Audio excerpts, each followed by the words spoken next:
Partnerem odcinka jest Polismate, Twój specjalista od leasingów i ubezpieczeń.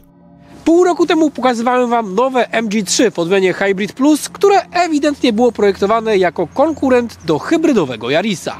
Dzisiaj natomiast chciałbym Wam przedstawić samochód, który ma zapełnić lukę, jaka stworzyła się po zniknięciu z rynku miejskich samochodów z prostymi benzynkami bez wsparcia turbosprężarek oraz silników elektrycznych. Przed Państwem już nie hybrydowy, a czysto benzynowy nowy MG3.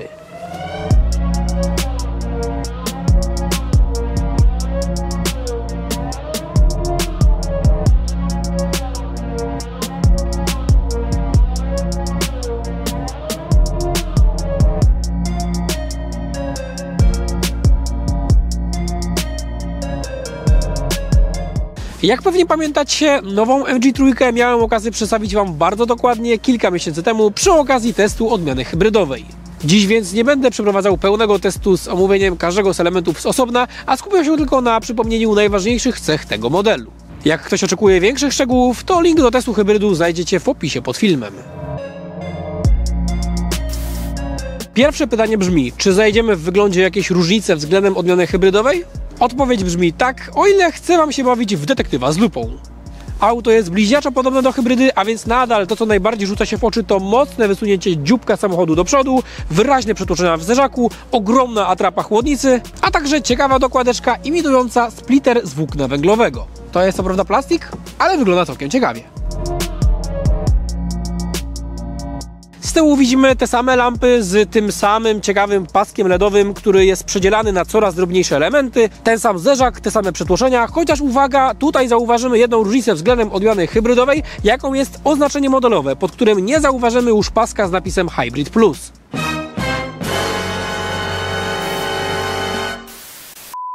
Z boku cały czas w oczy rzucają się mocno zabudowane koła, które przez to zdają się mieć mniejszy rozmiar niż mają w rzeczywistości. W testowanej przez nas wersji Excite widzimy 16-calowe alufelgi i tutaj uwaga, to są największe felgi, jakie możemy dostać do tego modelu. Bazowa odmiana ma 15 z kołpakami, które według mnie są bardzo nieestetyczne, więc możecie potraktować to jako dobry argument, aby dopłacić do testowanej przez nas wersji. Zresztą elementów, przez które warto dopłacić do wyższej wersji jest znacznie więcej, ale ten temat rozwinę nieco później. No i to, co na pewno wielu potencjalnym klientom może przypaść do gustu, to kolory, które mogą być bardzo wyraziste. Szczególnie w gamie wyróżnia się żółty, niebieski, który był w hybrydzie, oraz czerwony. Każdy z tych trzech kolorów naprawdę przyjemnie może wyróżnić Wasze auto na parkingu. Rozmiarowo absolutnie nic się nie zmieniło i MG3 nadal jest jednym z największych przedstawicieli segmentu B. Przykładowo od Yarisa to auto jest dłuższe o 17 cm i szersze o 5 cm.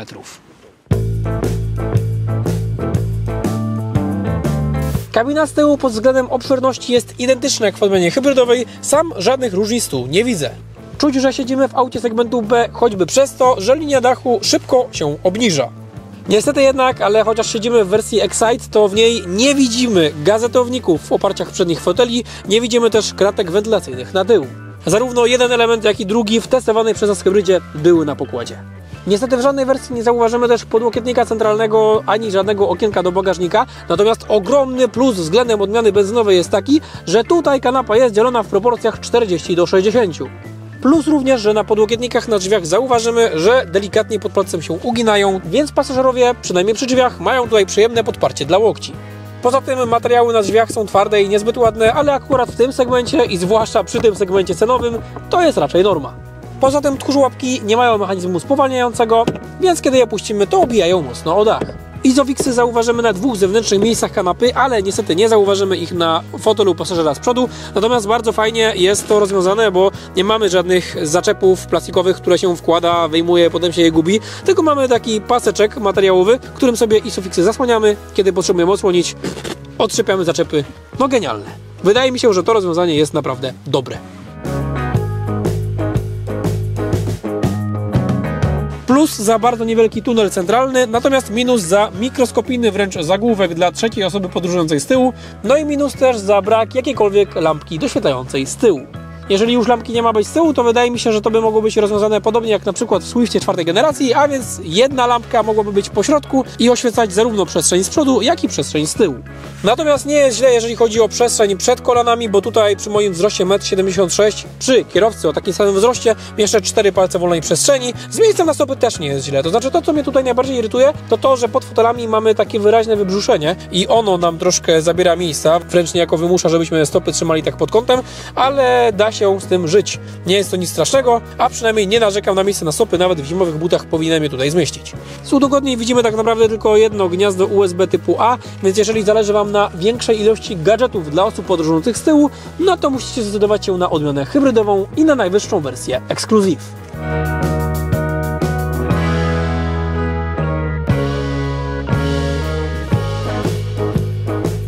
Zanim zacznę omawiać różnice we wnętrzu benzynowego MG3 w porównaniu do odmiany hybrydowej, to zwrócę uwagę na jedną dość istotną kwestię.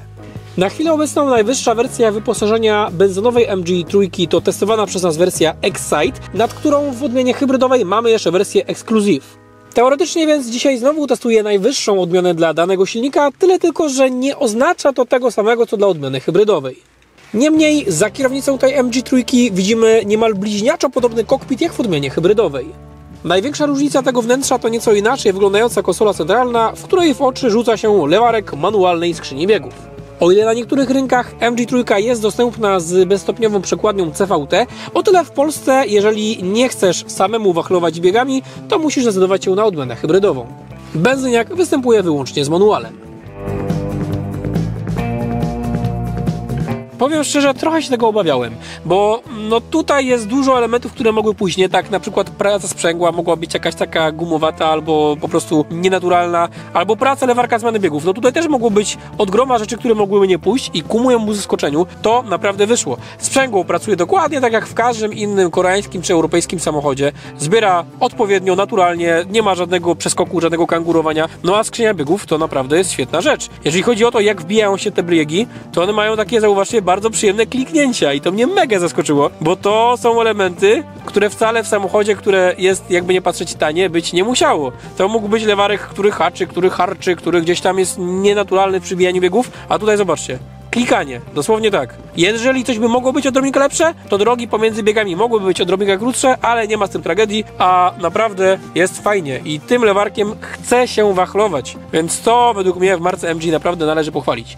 Natomiast co jest smutne, że nie mamy tutaj 6. przełożenia, skrzynia jest tylko 5-biegowa, więc niestety, ale kiedy wyjedziemy na autostradę, no, będę to omawiał w drugiej części testu, ale zbyt przyjemnie nie jest. Kolejne, co rzuciło mi się w oczy, kiedy bawiłem się przyciskami na kierownicy, to fakt, że dla odmiany benzynowej nie dostaniemy adaptacyjnego tempomatu, który dla odmiany hybrydowej seryjny jest dla każdej wersji. Podobnie jak w hybrydzie, tak i tutaj musimy nieco przywyknąć do krzyżaka na prawym ramieniu kierownicy, który jednocześnie odpowiada za regulację głośności oraz po użyciu przycisku z 2 kwadracikami na kierownicy do obsługi komputera pokładowego. Może się zdarzyć, że tym krzyżakiem zmienimy coś, co niekoniecznie chcieliśmy zmienić.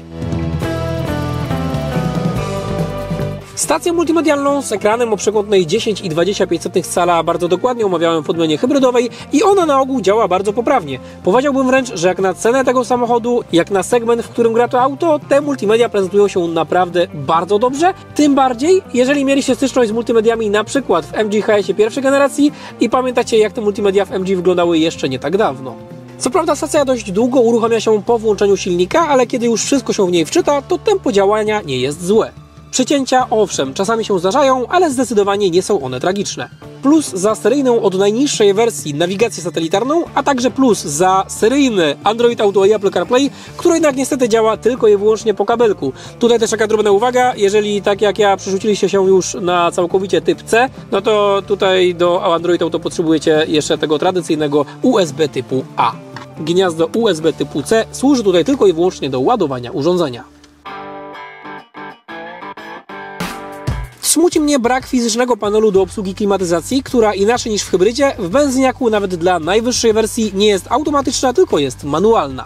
Jej obsługa bywa nieco irytująca, zwłaszcza jeżeli podróżujemy na mapach przerzucanych przez Apple CarPlay czy Android Auto, bo wtedy musimy wykonać o kilka kliknięć za dużo, aby na przykład zmienić siłę nadmuchu, o czym opowiadałem już w swoim teście odmiany hybrydowej. Smuci mnie to tym bardziej, że mamy wśród fizycznych przycisków przycisk, który wywołuje panel klimatyzacji. Tyle tylko, że kiedy jeździmy na Apple CarPlay, to on jest nieaktywny, totalnie nie działa, pełni tutaj funkcję dekoracji. Więc jeżeli chcemy faktycznie przejść do klimatyzacji, to najpierw klikamy domek. Potem możemy albo sobie w tym głównym menu przeklikać na przykład wyższą temperaturę czy wyższą siłę nadmuchu, albo kliknąć wspominany przed chwilą przycisk, zmienić co chcemy zmienić, no i ponownie klikamy domek, ponownie klikamy Apple CarPlay. Tych kliknięć było po prostu za dużo. Gdybyśmy mieli jakikolwiek fizyczny panel, to byśmy zrobili co musimy i jedziemy dalej, a tutaj to naprawdę jest troszkę nieergonomiczne. Plus za to za pozostawienie kilku fizycznych przycisków zarówno na kierownicy, jak i na konsoli centralnej. Dzięki temu kokpit ten jest nieco przyjemniejszy w obsłudze podczas jazdy niż na przykład w niedawno testowanym KGM Actionie. No i pozwólcie na małą przerwę dla partnera naszego odcinka, jakim jest firma Polismate. Firma ta znajduje się wyszukiwaniem jak najlepszych leasingów oraz polis ubezpieczeniowych, więc jeżeli planujecie kupić na przykład takiego MG3 albo jakikolwiek inny samochód, a może kończy się polisa w waszym samochodzie i musicie przedłużyć, gorąco zachęcam do napisania lub zadzwonienia. Wszystkie niezbędne namiary znajdziecie w opisie, a mogę wam zagwarantować, że z pomocą specjalistów z firmy Polismate macie spore szanse na znalezienie najlepszej polisy albo najlepszego finansowania, najlepiej dopasowanego do waszych potrzeb, a przy okazji w świetnej cenie. Nie czekajcie, tylko napiszcie, zadzwońcie i pozdrówcie Dominika od EcoDrivera. Kto wie, może uda się z tego tytułu wyczarować jeszcze jakiś ekstra rabacik. Tyle z ogłoszeń, a my wracamy do tej pięknej czerwonej strzały, do tego uroczego diabełka na kółkach. Siedmiocalowe cyfrowe zegary są niemal identyczne jak w hybrydzie. Ekran może mógłby być odrobinkę większy, ale i tak udało się na nim zmieścić wszystkie niezbędne informacje. Szkoda, że nie mamy tutaj większej ilości motywów, ale za to mamy sensowny komputerek pokładowy, a także pulpit, w którym możemy podglądać na przykład napięcie akumulatora. Co oczywiste, względem hybrydy nie ma już tutaj wskaźnika przepływu energii, no bo cała energia pochodzi tylko i wyłącznie z silnika spalinowego. Cieszę się też, że zarówno cyfrowe zegary, jak i stację multimedialną mamy już niemal całkowicie spolszczone. W kilku dosłownie miejscach zwróciłem uwagę na to, że jakiś komunikat nie był przetłumaczony, ale to głównie przy takich komunikatach alarmowych, takich okienkach, które wyskakiwały na przykład, gdy za długo stoimy na zapłonie i stacja multimedialna informuje nas o tym, że pobieramy cały czas prąd z akumulatora, czy nie chcemy jej wyłączyć. Poza tym w ustawieniach, gdziekolwiek palcem nie kliknąłem, to raczej wszędzie widzę polskie znaki i co mnie cieszy, nie ma też takich problemów jak jeszcze nie tak dawno były na przykład w Sangyongach, że polskie znaki są w innej czcionce, w innym foncie niż wszystkie pozostałe. Tutaj to wszystko wygląda naprawdę zgodnie ze sztuką. Niestety jednak inaczej niż w odmianie hybrydowej, akurat w benzyniaku do żadnej odmiany nie dostaniemy kamery 360 stopni, które w odmianie hybrydowej bardzo pozytywnie zaskoczyły mnie swoją jakością. W benzyniaku dla każdej wersji otrzymujemy normalną kamerę cofania, której jakość jest nieco niższa, powiedzmy, że akceptowalna, ale tutaj efektu wow już nie widzę. Jest, bo jest, ale do Full HD to jej trochę brakuje. Kamery 360 stopni wspominam jednak znacznie cieplej. Nagłośnienie też po prostu jest i mówię tutaj o lepszej odmianie z 6 głośnikami. Wiem, jak brzmi obecnie tutaj 6 głośników i jestem przekonany, że raczej nie chciałbym mieć w swoim samochodzie bazowych 4 głośników, co możecie potraktować jako dobry argument do dopłacenia do testowanej przez nas wersji.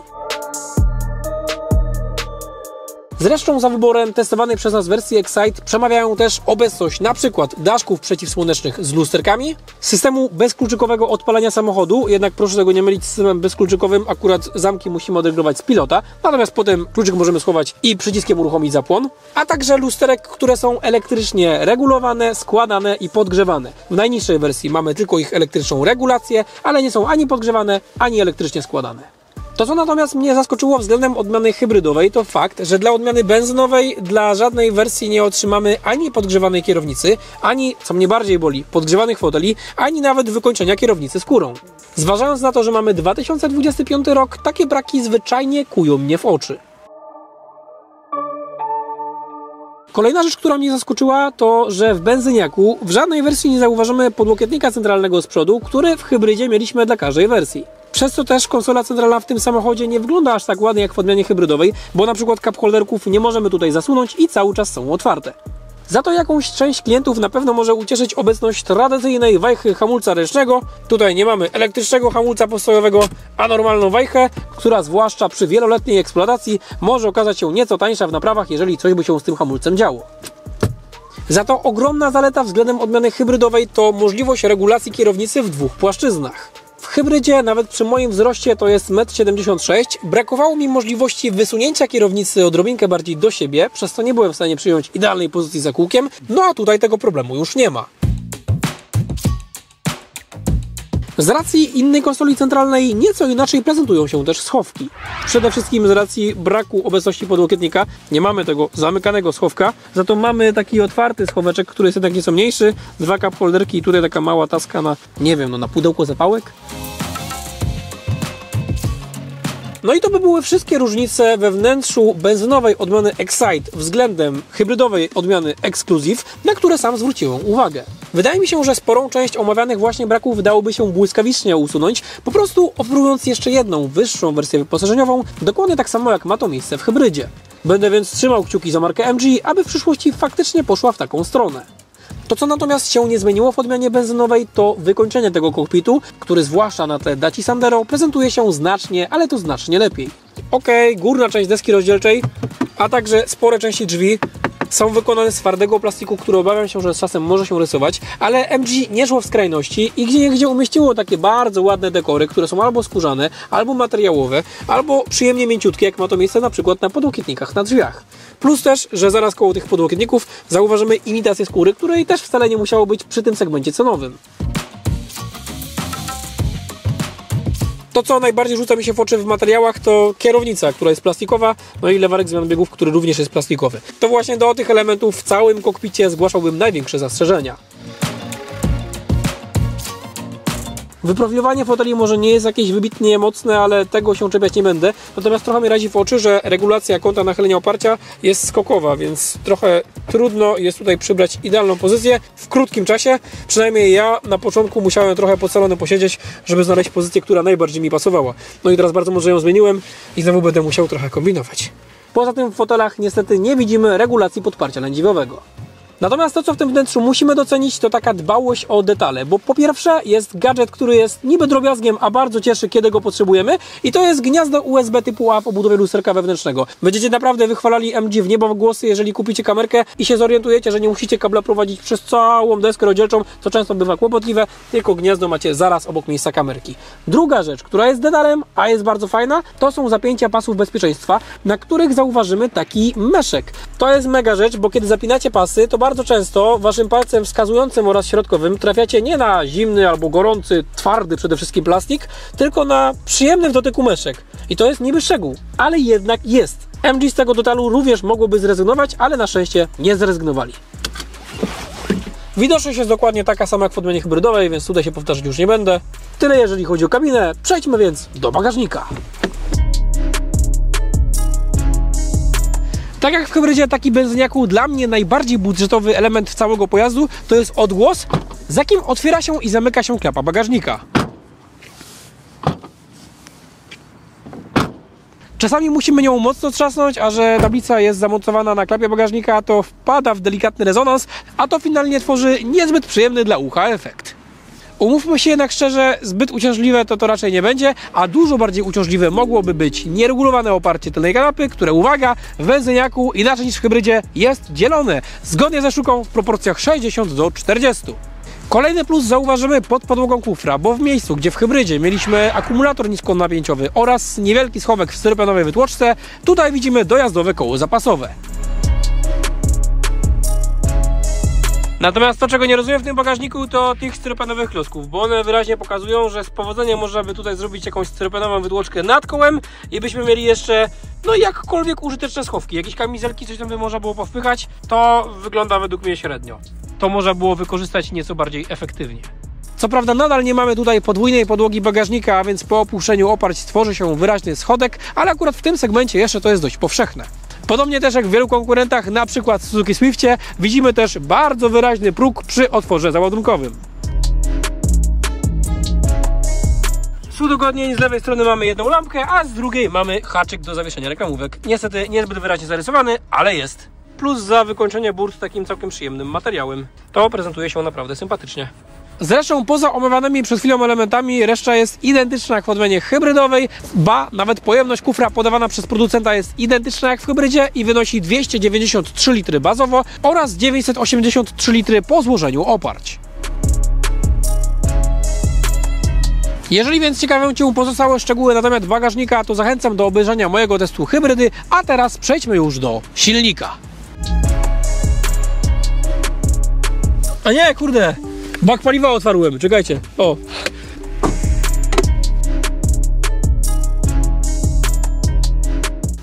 Ale ciężkie. Jak będziecie chcieli otwierać maskę tego samochodu, to języczek jest zaraz koło znaczka. Jest bardzo niewielki, więc trochę go się trzeba naszukać, ale jak już wiecie, gdzie go szukać, to łatwiej. Więc patrzycie od literki M do góry i tam macie języczek. Literka M wskazuje Wam, gdzie macie go szukać. Właśnie jednostka napędowa jest największą różnicą względem odmiany hybrydowej. Teoretycznie, tak jak w hybrydzie, taki tutaj widzimy wolno ssący 4-cylindrowy silnik 1.5, który jednak w hybrydzie generował 102 konie mechaniczne, a tutaj 115 koni mechanicznych. Moment obrotowy tam wynosił 128, a tutaj 148 Nm momentu obrotowego. No i kolejna rzecz, która według mnie jest bardzo istotna, tam silnik posiadał wtrysk wielopunktowy, a tutaj posiada wtrysk bezpośredni. Trochę mnie to zaskoczyło, bo jak dobrze pamiętam, to w MG ZS Classic, a więc w poprzedniej generacji, mamy silnik 1.5 z wtryskiem pośrednim, a w mniejszym MG3 pojawiło się inne rozwiązanie, czego warto być świadomym, jeżeli szukacie auta pod założenie instalacji gazowej. Choćby z tego względu MG na razie nie planuje zaoferowania tego samochodu z instalacją gazową i to nawet taką dokładaną już po przyjeździe samochodu do kraju. A dlaczego mamy tutaj wtrysk bezpośredni, a nie wielopunktowy? Podobno wszystkiemu winne są normy emisji spalin, które producentom łatwiej jest zaliczać, wykorzystując wtrysk bezpośredni.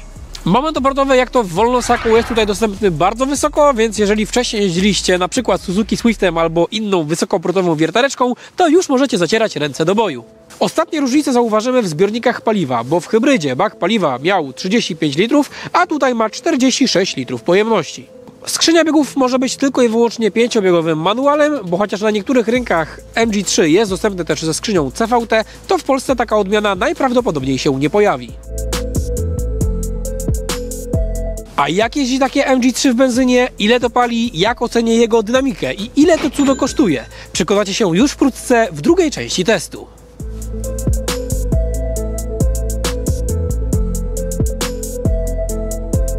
Jeśli ten film Ci się podobał, to będę bardzo wdzięczny za wszelkie formy wsparcia, czy to przez łapkę w górę, czy komentarz, czy podrzucenie filmu znajomym. Niedawno włączyłem też opcję wspierania kanału, przez którą również znacząco możesz wesprzeć moją działalność. Z góry bardzo dziękuję za pomoc w dalszym rozwijaniu treści na kanale, a także dzięki, że jesteście tu ze mną i do zobaczenia wkrótce w kolejnych filmach.